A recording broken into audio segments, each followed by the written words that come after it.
It is tax day 2026, and Washington is at war over the One Big Beautiful Bill Act. President Trump spent the week in Las Vegas touting no taxes on tips and overtime, while Democrats called the law a giveaway to billionaires funded by Medicaid cuts. We debate the proposition. The One Big Beautiful Bill has delivered for working Americans and deserves defending this midterm cycle. Let's talk about real people. A DoorDash driver named Sharon Simmons walked into the White House this week and described what no tax on tips meant for her family. Thousands of Nevada waiters, casino dealers, bartenders, and cops who work overtime got the biggest tax refund of their lives. The Treasury Department confirmed the average refund is up over $3,400, 11% higher than last year. Roughly 53 million filers claimed at least one provision of this law. That is not trickle-down theory. That is a check arriving in a bank account. And here is the fundamental question for the other side. What was their alternative? Before this bill, those 2017 individual tax rates were set to expire. Letting them lapse would have been a tax increase on every single bracket. Republicans stopped that.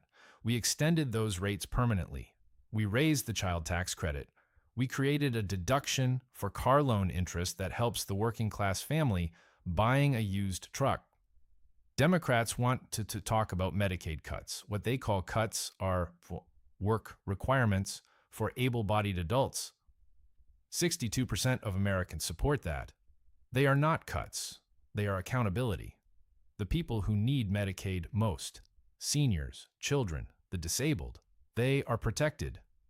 The left would rather keep everyone dependent than ask anyone to contribute.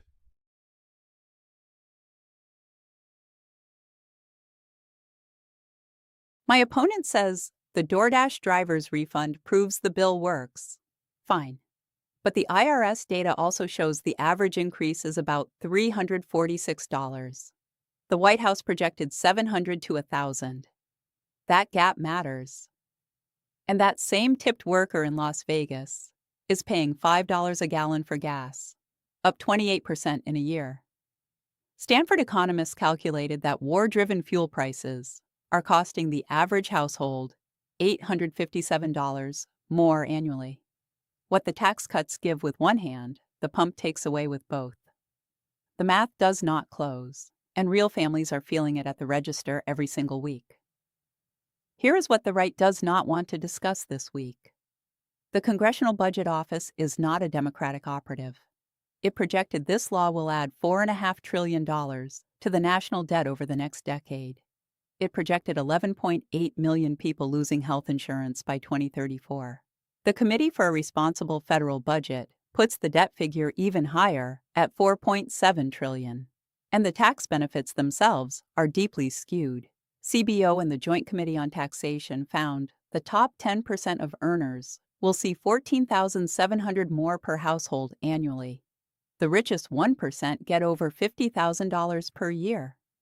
Meanwhile, the Institute on Taxation and Economic Policy found that the combined effect of this law, the tariffs, and the end of the ACA premium credits means the middle 60% of Americans are paying more in 2026 than they did last year. More, not less. The tips deduction and the overtime deduction expire in 2028. The cuts to Medicaid and the tax breaks for billionaires are permanent. That is not relief for workers. That is a bait and switch. And with 1 in 5 Americans enrolled in Medicaid, voters are not going to forget who made that choice. The debt number is real, and I am not going to wave it away. Every dollar of that deficit projection assumes Congress does nothing else.